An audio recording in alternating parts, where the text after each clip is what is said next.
السلام علیکم ورحمۃ اللہ وبرکاتہ۔ ناظرین، ایک تازہ خبر آپ حضرات کی خدمت میں پیش ہے۔ مسجد کی دیوار گرنے سے جمعیت علماء شہر مظفر نگر کے جنرل سیکریٹری مولانا طاہر قاسمی کا انتقال۔ جمعیت علماء شہر مظفر نگر کے جنرل سیکریٹری مولانا طاہر قاسمی کا آج شام اچانک ایک حادثے میں انتقال ہو گیا ہے۔ انا للہ و انا الیہ راجعون۔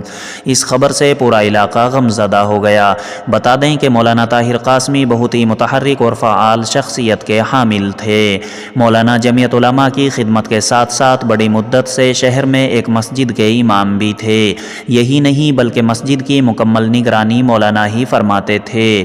اطلاع کے مطابق مسجد میں تعمیری کام کرا رہے تھے، اسی وقت مسجد کی ایک دیوار مولانا کے اوپر گر گئی، جس کے ملبے میں دب کر وہ شدید زخمی ہو گئے۔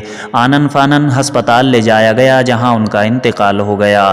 مولانا کی نماز جنازہ مولانا کے آبائی وطن کٹیسرا مظفر نگر میں رات 10 بجے ادا کی جائے گی۔ ناظرین، آپ سب سے درخواست ہے کہ مولانا کے حق میں دعا فرمائیں، اللہ پاک ان کی مغفرت کاملہ فرمائے، ان کے لواحقین کو صبر جمیل کی توفیق نصیب فرمائے، آمین ثم آمین۔